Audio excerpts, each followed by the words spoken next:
A very good evening to all our viewers. Salam sejahtera in Malaysia, konbanwa in Japan. If you are tuning in from the West, a very good morning. Welcome to the fourth episode of Thursday Talk Show, JLfest 2021. Thank you for taking the time to join me, Kumar, from University Technology Malaysia, Johor. I'll be your host for the next 1 hour. Yoroshiku onegaishimasu.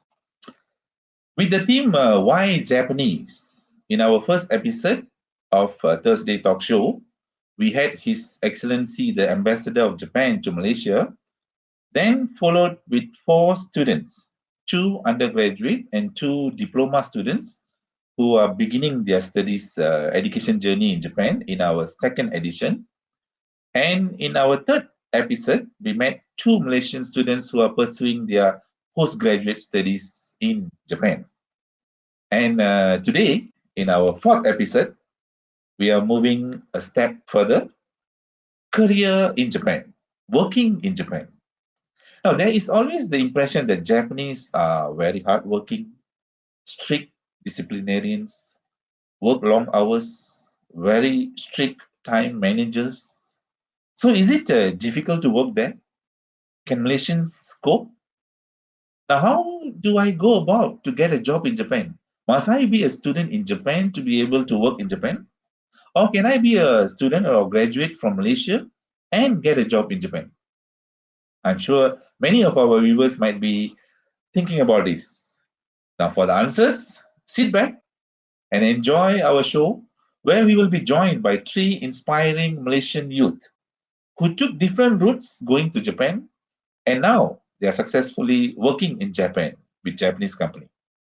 I'll be interviewing them, say, about 45 minutes and will allocate the last 10 minutes for you, dear viewers, for your question and answer session.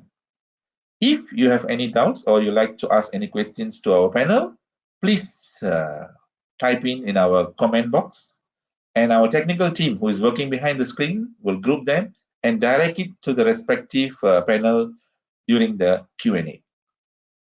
So, without further ado, let me introduce our first panel, Miss Kuzi Shin.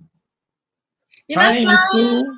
Hi, welcome to our show. How are you doing today? I'm doing great. Is it hot in Japan today? Yes, it's Yes. very Okay.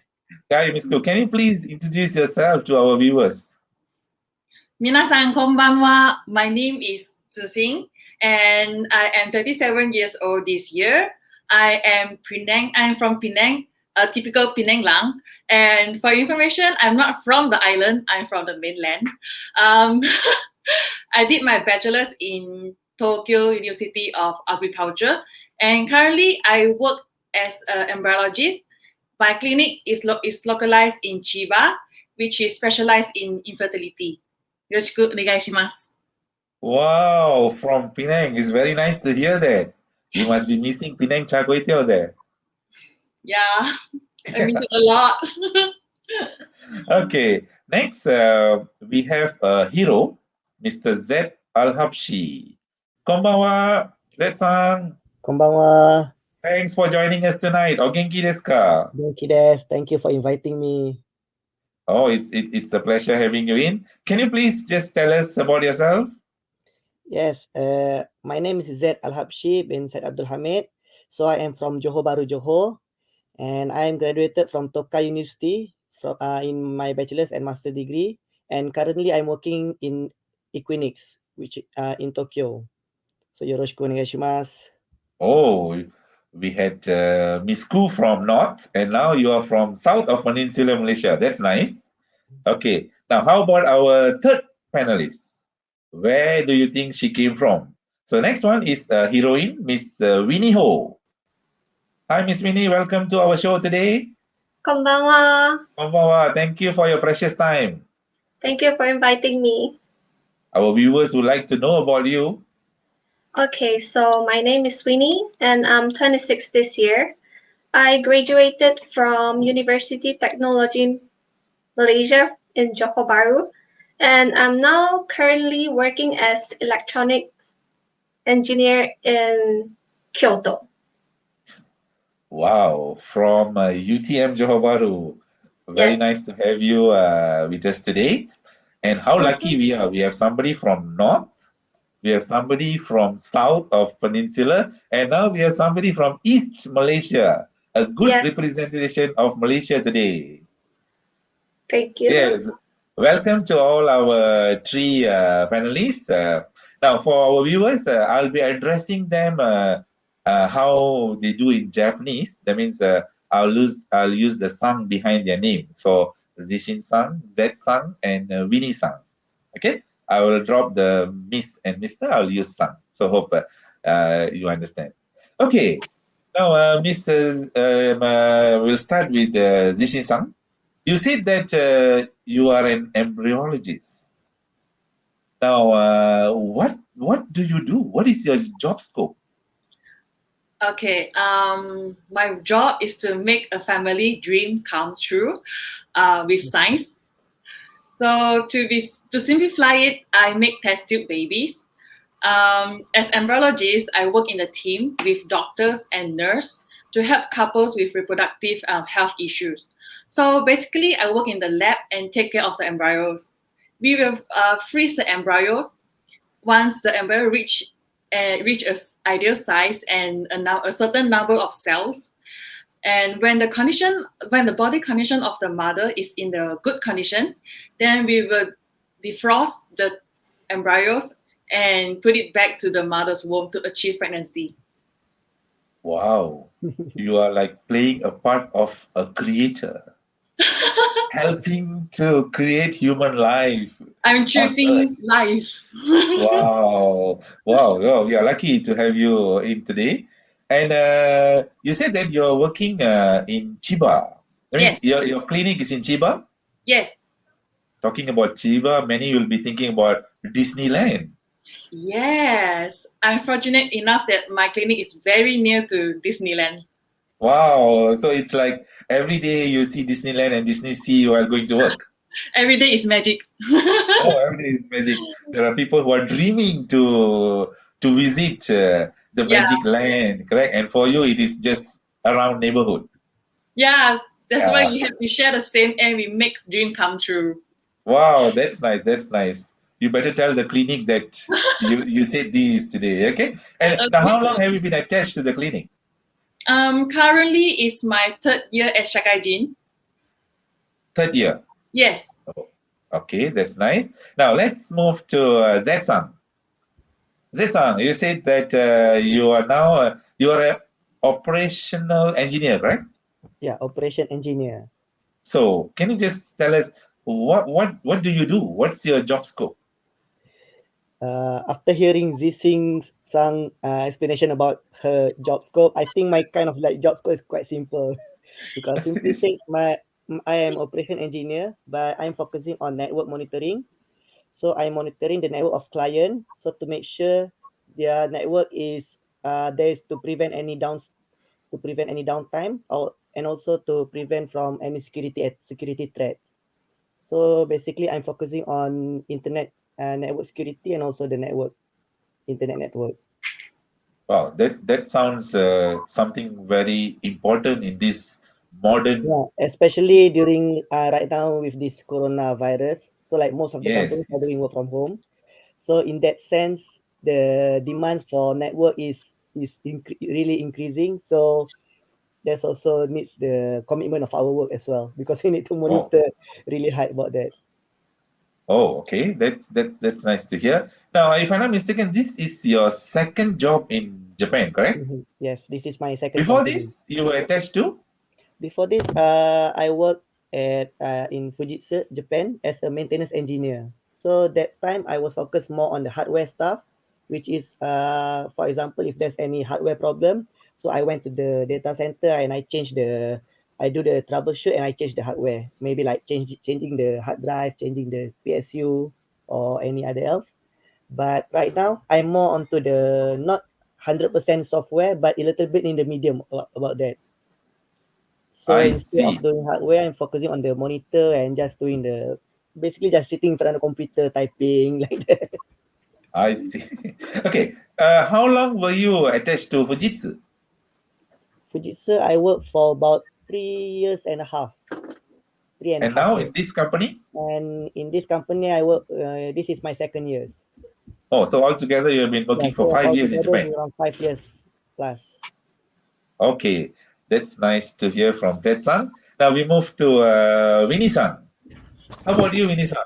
You said that you are an engineer at Kyoto.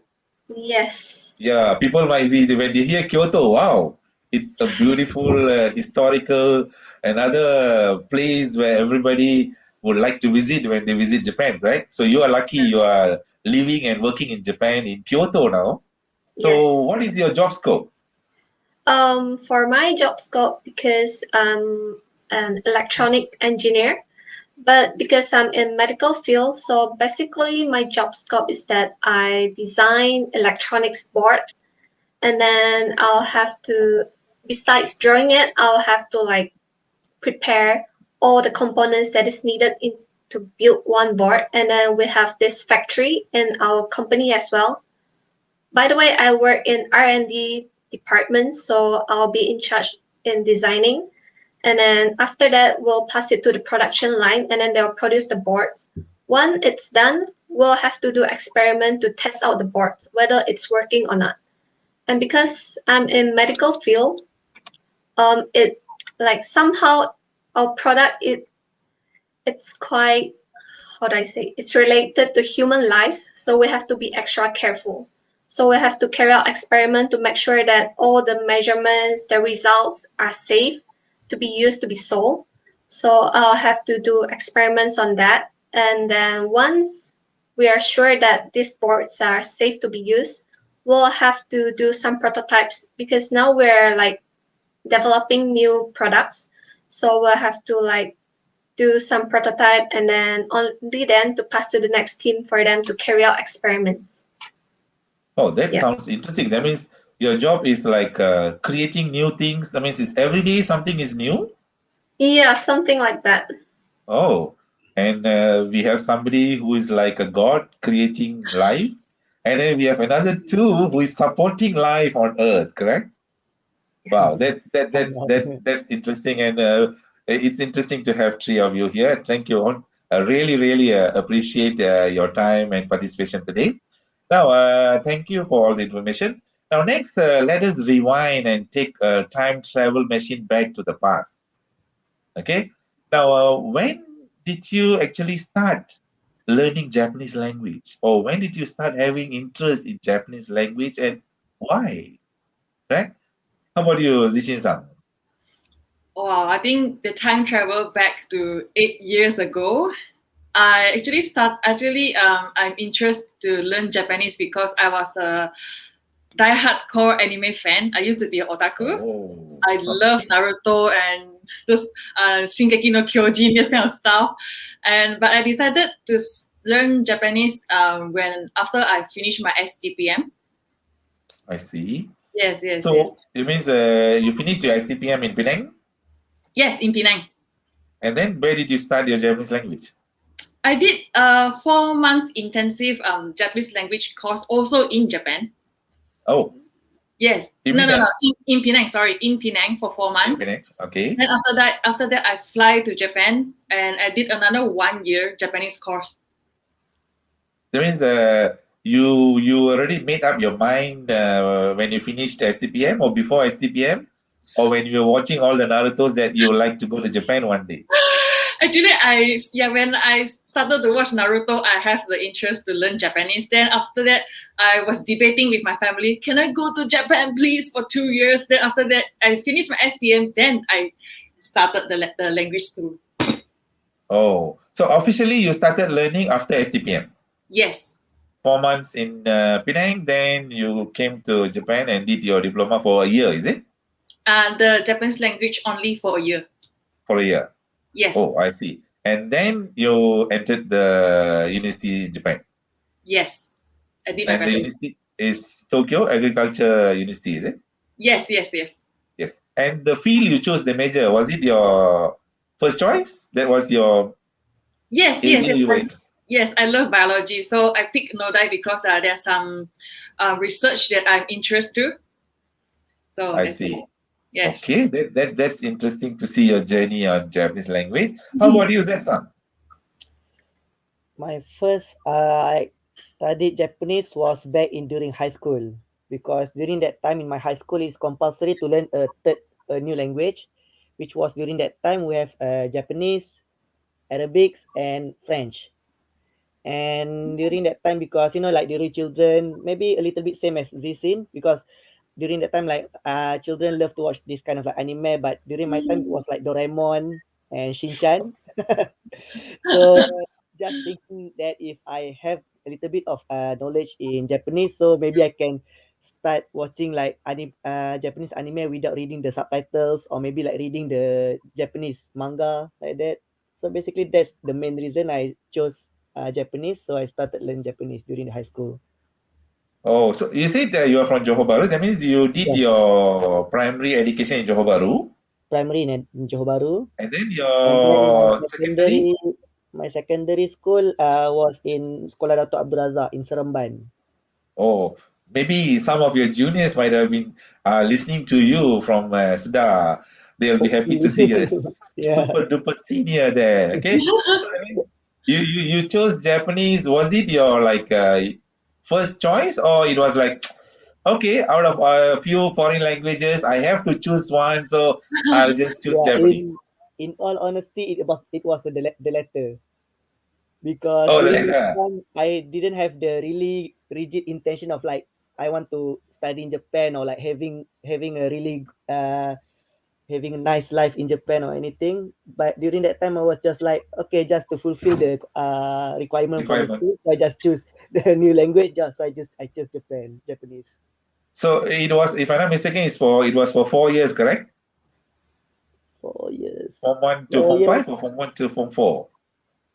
no, it was, yeah, 4 years. 4 years or Four 3 years. years. Sorry, I forgot. No. Okay, but at that time, there was nothing in you that you wanted to go to Japan or you wanted to work in Japan. Nothing. I didn't have that kind of like really high motivation to I pursue my see. study in Japan. It's just more like, Okay, okay, just choose this language and just fulfill the requirement. okay, I understand. No, I think most of the students are as same in as Mm. how you are thinking. Then, what happened after SPM? So basically, actually during my high school, I was prefer more towards Western, because yeah, my intention is I want to pursue my study in Europe country, in UK or anything, because I don't want to learn any new language. Because like for example, if you go to UK, just use English, right? So you don't need to focus on any new language. So basically, after SPM, the first letter I received was the scholarship to Japan, because I applied for another scholarship as well. But the first scholarship I received was to further study to Japan. And I still remember during that times, like I don't want to take this scholarship. I want to wait for another opportunity. Scholarship. But my mom told me, is that like, because it's like you already got the scholarship, so it's a waste to just like throw it away, because you cannot like sure if you can get another scholarship for the next time, right? So I just took her advice, and yeah, follow her advice and pursue my study in Japan. And yeah, here I am right now. Looking back at the decision, Oh, I think that's the best decision I made, actually. so Thank there you, must be a Mama. a big special thanks to your mom then. Yes. Yes. So where did you do like Zishin-san? She did 4 months in Penang, then she did Mhm. her 1 year in Japan. How about you? Your Japanese language foundation. For my Japanese program, it was under Mara, so I entered the Japanese Association Degree Program (JAD) program. So right after SPM, we entered the JAD program, and we studied 3 years in Malaysia. So the program is more like twinning program, which is 3+2 program for Okay. degree. So we did 3 years in Malaysia, and then plus another 2 years in Japan. I see. Really? So you mean So you did two in years? 2 years in Malaysia, basically the first year is only focused on Japanese. And from the second year, we start doing the degree first year, and then degree second year, and then we fly to Japan. We continue to do degree third year and fourth year in Japan. Oh, I see. It was like a Mhm. training program. Then Yeah, you so it's came to basically Tokai it's more like training University. program. and third year, fourth year, and if I'm not mistaken, you continued until your master's, correct? Yes. And actually, when I entered the JAD program, I already made my decision. I want to stay in Japan a bit longer because I want to gain a little bit more experience. Because from the JAD programs like 3+2, if like only 2 years in Japan, it's actually really short for me. I So see. during that time, I already decided that I want to continue master, and if possible, I want to work in Japan as well. Like maybe gain little bit more experience on like working experience. I So see. that's So, why after degree, I continue my masters as well, plus another 2 years. so the dream of going to the West was cemented by the Japanese language. Yeah, so basically my dream of going to the West is already I already forgot about it and just right now enjoy my life here in Japan. Oh, okay. And if I'm not mistaken, your major in Tokai University was in mechanical engineering, right? Yes, it was mechanical engineering and specializing in automotive engineering. But just now you said you are a operational manager now, and you are doing with data, and how is it? Is it? Yeah, it's quite funny, but how to say? Yeah, because I love cars, that's why I chose automotive engineering, and at the same time, I love computer as well. I So see. while doing my shukatsu, I applied for automotive industries, but following the job hunting session, because we did a little bit like went to the factory and all those stuff. I just felt like it doesn't suit me, so that's why I turned to IT IT. industry. Oh, okay. That's interesting. Okay, now let's look at Winnie-san. Now, Winnie-san, how about you? When did you start learning Japanese, and where did you do it, and how did you come to Japan?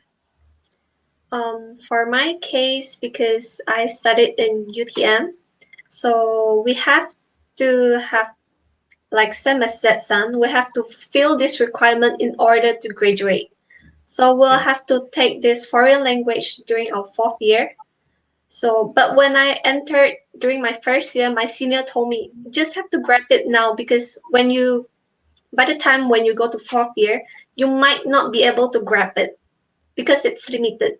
So we have that kiasu spirit. So when I was first year, I think that was like 6 years ago. So there were like four different electives, if I'm not mistaken: Japanese, Mandarin, Arabic, and French. And because I'm Chinese, and as you can tell, we're not allowed to take Mandarin. right. So for Arabic, I think it's too complicated and hard for me. And for French, I have no interest at all. For Japanese, I'm not like Zixing that I'm not really into anime and stuff, but my brothers, they do watch. But I only watch as they watch, and they don't really watch the one with the, how do I say, the one in Japanese.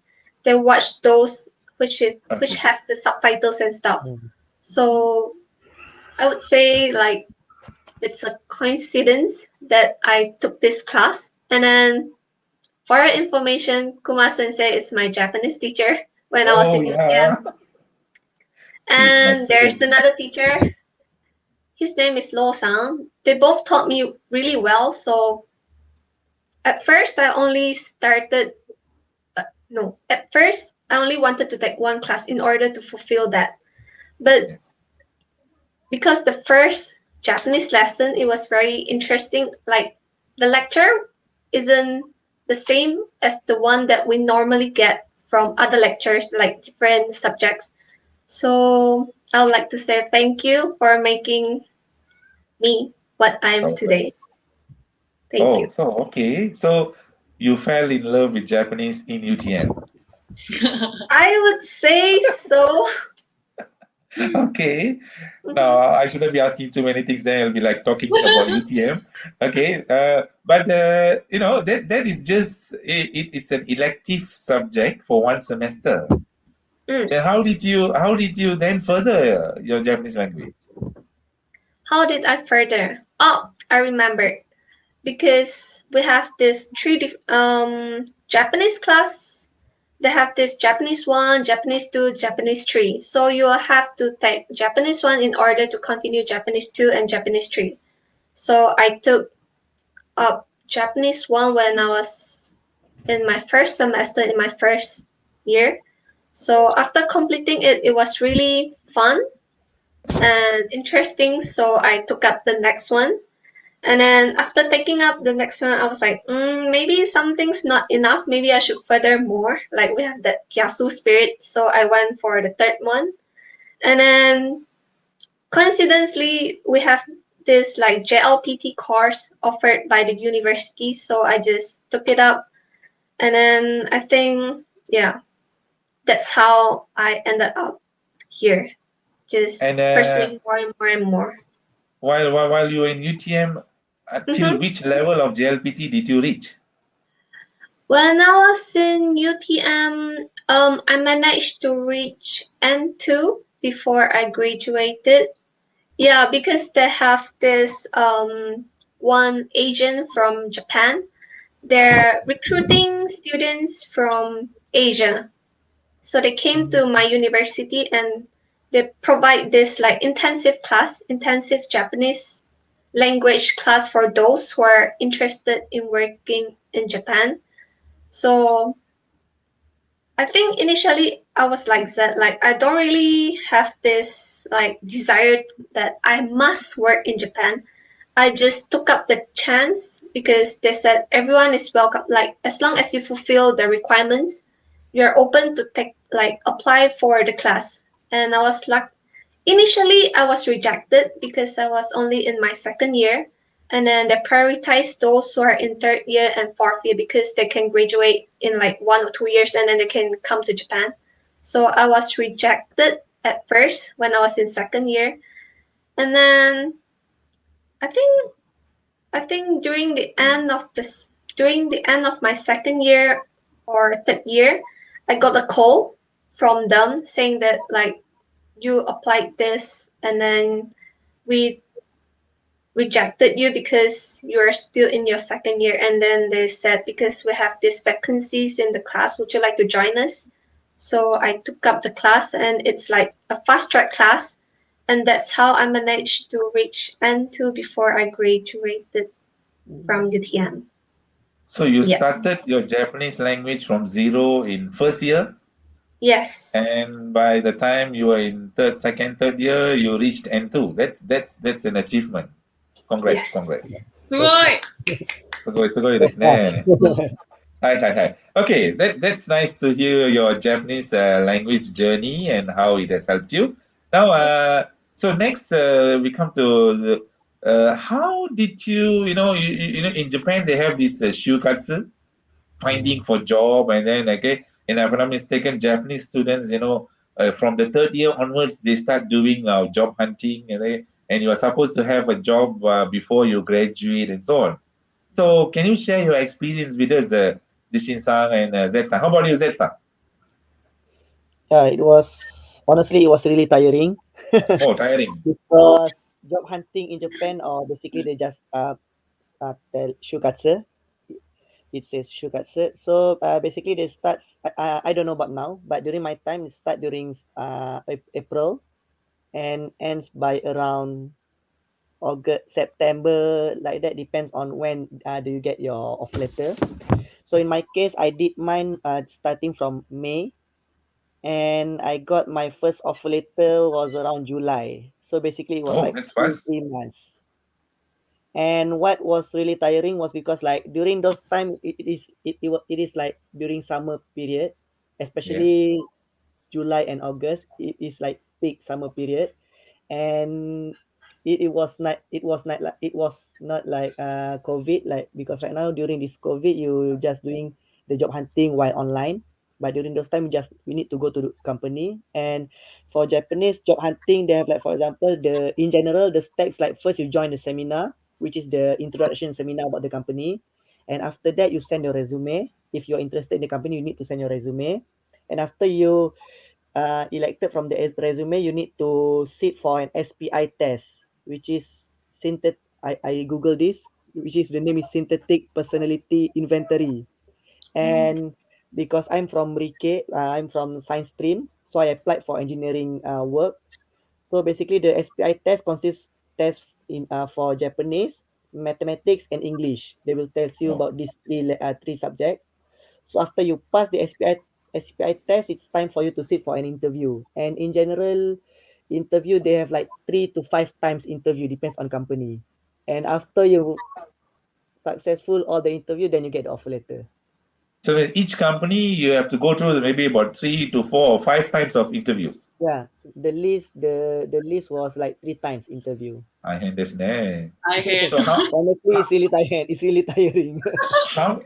how many companies did you attend and how many interviews did you attend? I lost count about the interview Roughly. because I think yeah, it's quite a lot because like one company need to sit for like 3 to 4 or 5 times. I don't know, but in total I applied around 8 companies. Wow. So yeah, it's different. Some companies maybe drop at first interview. Some companies maybe I managed to go until second interview. Some companies until last interview. Yeah, it's different. But in total, I I see. applied for 8 companies. So the company which you got the offer was the Fujitsu. And actually, I got three. Oh, three. Got Wow. yeah, three offer letter in the end. So from the three, I make decision. I chose Fujitsu. Oh, I see Fujitsu. Hmm. Wow. So it was like the terms, the playing terms is exactly the same for Japanese and for foreign students. Or do they have Yes. any special criteria for foreign Uh, students? I think I don't know, but from my understanding, you can have a little bit kind of like fast track if you apply for Suisen. I mean like recommendation from your university. But as I mentioned before, like I'm focused on automotive engineering. So if I would like to apply for recommendation from my university, my department could only give the recommendation to apply for automotive company. I see. But in my case, I want to apply for ICT for IT company. So I couldn't apply for the Suisen for the recommendation. So I need to follow the usual flow or same as the other Japanese doing the doing the job hunting. Wow, that's interesting. There must be a very tough experience Yeah. waiting for that. But at that time, you decided that you want to work in Japan. Yeah. Yes. Yes. Okay. How about you, Zishin-san? Actually, mine is quite different with Jet Sang. I didn't hunted for a job, but I got hunted by the job. Wow, you must be very No. special then. Yeah. That time I was during my fourth year in my university, and it happens that my professor in my lab, he is the president of the Society of Japanese Ovum Club. Oh, Yeah, he is the VIP in this field, and one of my senpai, she works in my current clinic, and she offers an internship to me and asking me whether you want to give it a try or not. Then at first I was like, what is embryologist? I never heard before. I didn't even know the existence of this career at all. Then after that, I search online, and there wasn't so much information about it. But then I was thinking, just give it a try. So I went for internship for almost a year. But oh then yeah. after 6 months, my boss, she's like, we everything's go really well.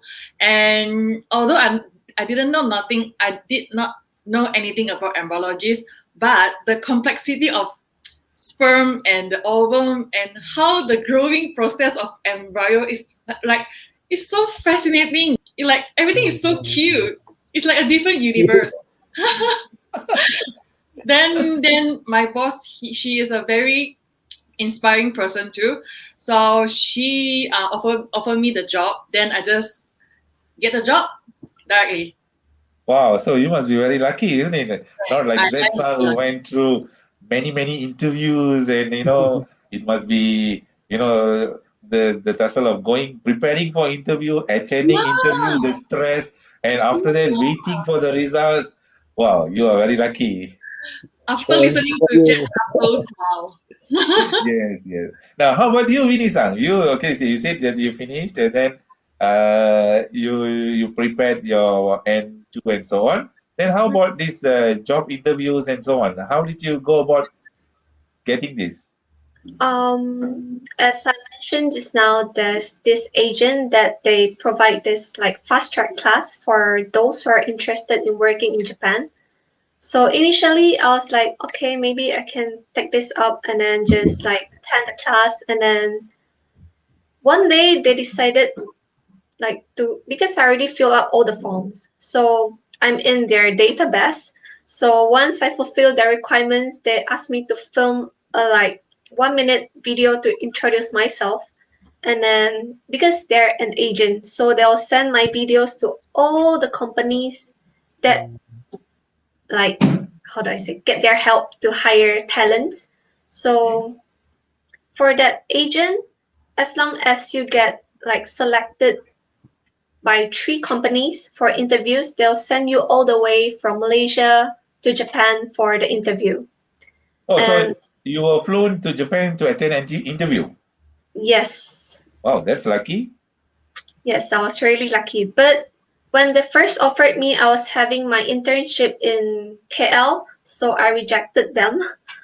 And then I was offered again when I entered my final year in UTM. So I submitted my video. They have, because I wasn't good in Japanese, like in speaking. So I was kind of afraid that whether I can get this job or not. And then they have this like special mentor one-to-one training with you, preparing you to get like how do you secure a job in Japan. They'll have interview with you like one to one 1 hour every week. So I was lucky that I hit the minimum requirement. I got like selected by 3 companies for interview. But unfortunately, I failed the first 2 because they said that it's a must to have your interview in Japanese. And Oh, yeah, I was not confident enough, so I failed. But I was lucky that the current company that I was working in, because it's a multinational company, so they said it's okay to have my interview in English as long as I'm comfortable. Like they said, if you're comfortable with Japanese, you can go with it. But if you're not, you can choose to have your interview in English. I see. So because like as compared to Japanese, I would say that I'll be more confident speaking in English. So I Yes, did my yes. best, and yeah, I got the job like after 2 interviews. And this whole session of interview, it was you were flown to Japan just to attend the interviews, and everything was paid for. Yeah, it was like a free trip. Yeah. Wow. And then once you got the job, they'll bring you for a free company tour in Japan. Oh, So I Wow. did that as well. so where was the interview in Tokyo? Yeah, the interview was in Tokyo. Then you were taken to Kyoto to visit the company. And no, Oh, because I'm in Kyoto now because the main branch is in Kyoto, but they have oh, I this see. sub branches in Tokyo. So after finishing my interview, they on the next day they took me to have a visit to their like Tokyo branch to briefly show me what their company does or specialize in. Yeah. Oh, then I think many viewers who are now studying Japanese in Malaysia will be motivated from your route reaching Japan, correct? It's not, it's different from Z-san and Zishin-san. Congrats. And when 3 of you, decided like Z-san, Zishin-san in Japan went to study, uh, Zishin-san about 5 years away from family, and then now decided to work in Japan. What was your family's reaction? Did they support or they were worried? Or They are worried, I think, but they're kind of supportive. They just said, "Follow your dream, my girl." So I just, oh, yeah. Z-san, at first your mom.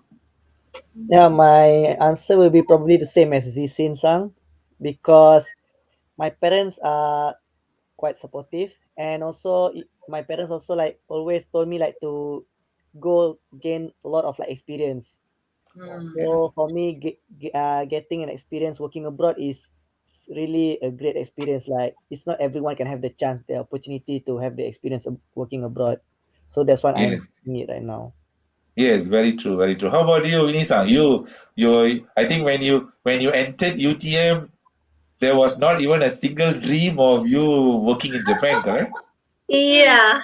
What So was your dream? What was your dream when you entered UTM actually? my dream when I entered UTM, to be honest, there's no specific ambition that I would like to be. I'm not that ambitious, but I have always wanted to travel. Yeah. Yeah. So my parents, I would say my mom is supportive like Zixing and Zed, but my dad, he is quite conservative. So he didn't even know that I went to Japan all the way for the interview. He Oh, I thought, see. No, you keep he it thought, secret. yeah, it was a secret. Even after I got the job, I signed the contract. He didn't know anything about it. Oh no. Yeah, but he's the type that he knows that I'm stubborn, so I just do everything that I want, and then slowly he will somehow accept it. Yeah. Uh, but how is he happy now seeing the daughter in Yeah, Kyoto? he's happy right now that he wants to come for like for a visit for vacation. Yeah. Oh, yes, yes, yes, yes. That's nice. That's the best present you should give him. Okay, wow, wow. That's nice to hear how you all went through and got a job in Japan. So now, in Japan, we understand that once you are hired, they have this Nusha ceremony, and then they have this orientation, adaptation. It's a culture, if I'm not mistaken, in Japanese companies, correct? So can you share how was it your experience? That so-called orientation? How long was it, and was it tough? Maybe our viewers would like to listen. How about we start with Zetsang? My experience for orientation, I can talk about my orientation for my first company, Okay, because my sure, current sure, sure. company I don't have any orientation because I just Yeah. changed it. So my orientation for the first company I can say is quite exciting Oh, because I entered the company in April. So the orientation lasts until November. So we have like 7 months for 7 orientation. months of orientation. Yeah. Yes. So what I mean by exciting, so basically because the orientation is like they really teach everything from zero. I mean like because I entered an IT company, so they really teach from zero about computers. Like okay, so this is hard disk, this is monitor. Oh, So like okay. even the person without zero knowledge of computer will know about that. So they have this like beginner class, intermediate class and advanced class, and everyone, I mean like all my batch, we are all together until intermediate class, and from there it was divided, depends on the department. And because I was going to enter a maintenance engineer department, so I'm focusing on advanced class and the related and learning about the related stuff. And what I mean by interesting is because like apart from classes, my orientation also we did a volunteerism because I did a volunteerism for the Tohoku earthquake because Japan had suffered the Tohoku earthquake in 2011. So my company did a volunteering at the Tohoku. So we went there, we helped the villagers over there, and we heard their stories like live from them from first hand. Wow, So that's interesting. yeah, that's really interesting. We have like I think it's like 4 days I think sitting with them, and after the Tohoku we have the Hiroshima as well. We did the volunteering with the Hiroshima stuff. Hiroshima we learn about the atomic bomb stuff. They have this memorial peace museum, so we learn a lot about them. Maybe they want to teach you apart from learning about how the companies work. Maybe they want to try to teach about the Japanese culture. Maybe they want to insert a little bit of like Japanese culture inside all of us over there. So Wow, it's a that really nice 7 months experience. orientation, it's quite, some people Yeah, say, it's wow, quite it's a yeah, little yeah. long, correct? And because How like about basically most of the time we just learning, so I just so basically it's more like I learn, I get knowledge, and at the same time the salary still is continue as usual. So I get the yeah, salary and also I get the knowledge. So it's like it's really and like three you are balance. you are paid to learn, correct? Yeah, yeah, Not to free work to yet. learn. How was it, Chisang? Your clinic, was there any orientation? Actually, my clinic, we don't have a specific period for orientations, but once we get into the clinic, we were attached by one senpai. So the senpai will teach us the basic like laboratory techniques and stuff we need to take care about it. Yeah. So there's So about it. Sorry. yours is a very special track, correct? Yeah. 做得起哦。 Yeah. So it's nice. Vinny-san, how was your orientation? How long was it? My orientation, I entered my company last March, and then the orientation, it depends whether you're Eigyo or you're like Kaihatsu. But it was from April until December last year. Wow. Like, yeah, but everyone will have the same orientation for like 2 weeks, and then it's divided into like Eigyo, they will have their own training, and then Kaihatsu, they will have their own training. But because I'm in Right. Kaihatsu, we have 2 months of production training where they prepare you to get all the skills like soldering and then piping and stuff, because you need the cert in order to the skills to prove that you are qualified to do this. So I they have see. this, yeah. After the 2 months production training, like same as Zixing, we're attached to one job coach, and then they'll teach us what to do, like what we're supposed to do for the next few months. Oh, that's interesting. Then so let's come back to the present now. Okay. Now, Mhm. this impression people have that Japanese people work long hours. They don't go back early. They work long hours. It's difficult to work in Japan. How are your working hours? Clinic, Zishin-san? Mine, I have a God blessed job. I work 8 to 5 and no OT. No OT. No at Oh, all. Zesa, yours I with also this present situation, maybe you have to work long hours. not really, because my current company I'm working in shift, because we need to operate 24 hours, so we're working in shift. So basically, after we finish our shift, so we just go back home. It is like it is strictly prohibited to do OT. It's like an Oh, unspoken rule. how about you, Winnie-san? Your company? My company, they don't encourage us to do OT, and then they have this broadcast every day, every morning. They'll say, "Kyo wa no zangyo de desu." Like they'll remind you every day so that you don't do overtime. So I go back right on time every day as well. Oh, so things are changing in Japan, right? Yeah. Mm. Yeah. Now, how about public holidays? Malaysia, they say there are many public holidays. How about Japan? I think there's a lot of public holiday in Japan also, right? Yes, correct. Many Hmm. people don't know about this secret. Mm. Can you just share many, correct? And they have a very unique way of connecting the weekends to the public holidays. Yeah. We always have Yonlenkyu and we have Umi no Hi, the day of the sea.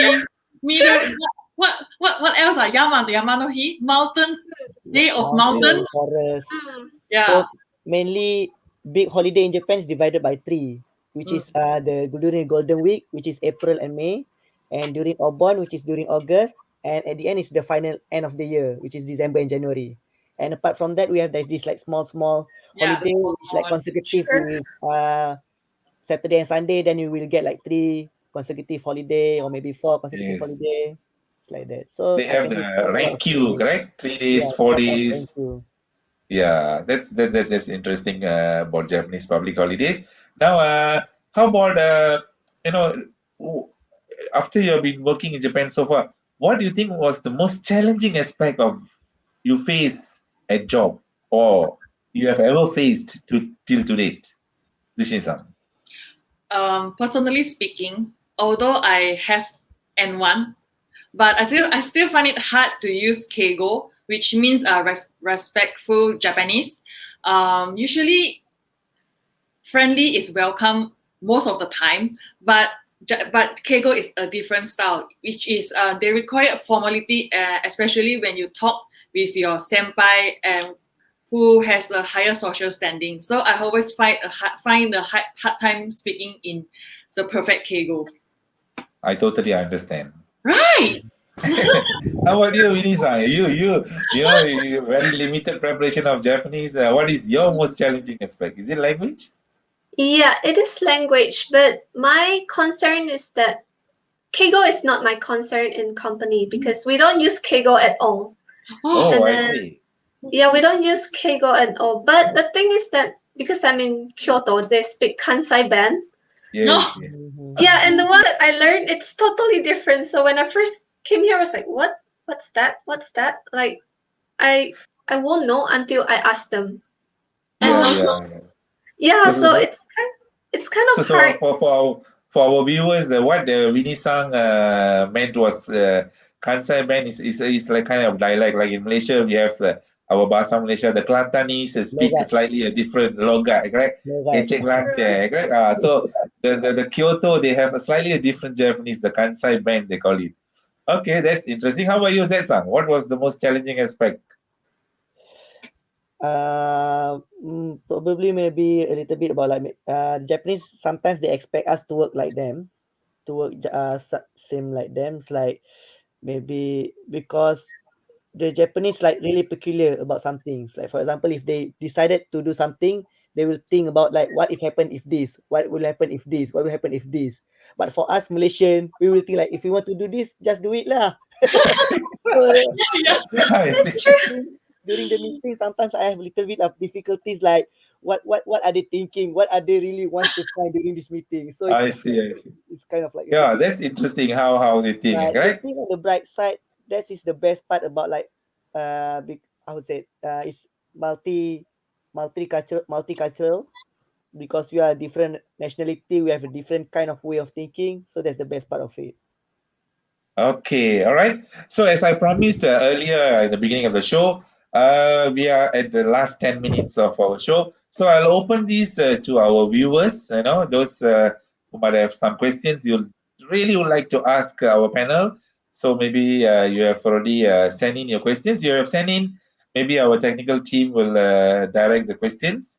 And our panels, there's one from Fikri-san. Mr. Fikri asked, don't you feel stressed working in Japan?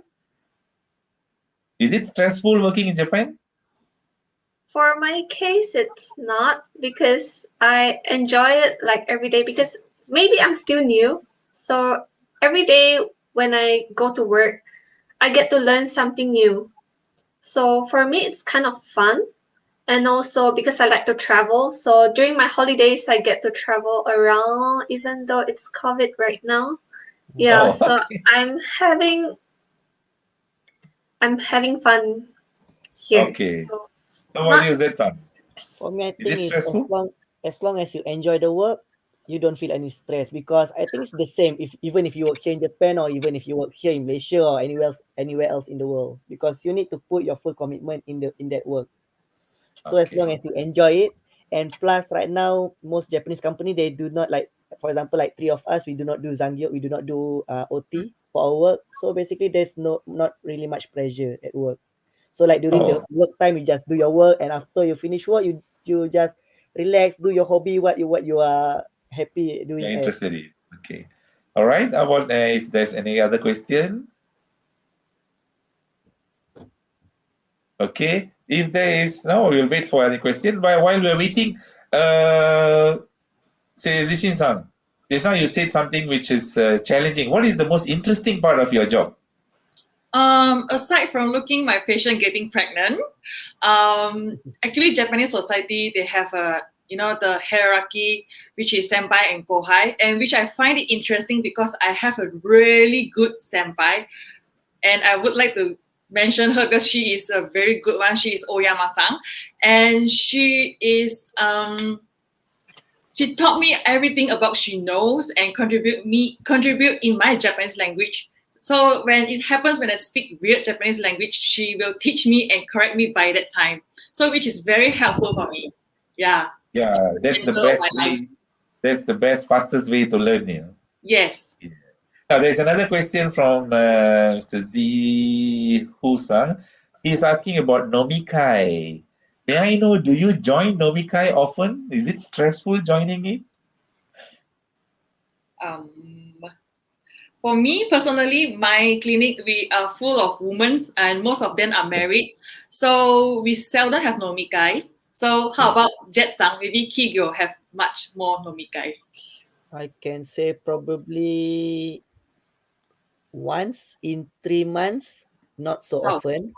Mm-hmm. Okay. But stress, it's not stress, but if got the chance, I don't want to join it. Because like most of the colleagues in my department during those times, like they are all like really older than me, which is by maybe like quite a lot of older. So when during the nomikai, when we want to have like this conversation, it's not like how to say, it's not our night. It's not I see. There how is to say, the age gap. yeah, See, because there's a age gap, and plus Japanese, when they go to nomikai, they really drink a lot, and after drink they start to get lost conscious about that, and then they start to talk, yeah, it talk means about something nonsense or the something the not topic becomes shouldn't be talked. wider. Okay, how about you, Winnie-san? Because I came here last year when COVID it's Hmm. already happening.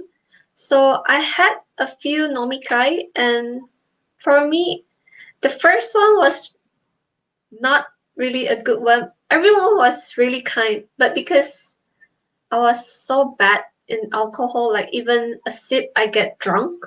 But Oh. yeah, yeah, I, I did. They didn't force me, but they did offer like, would you like to try or would you like to go for non-alcoholic drinks?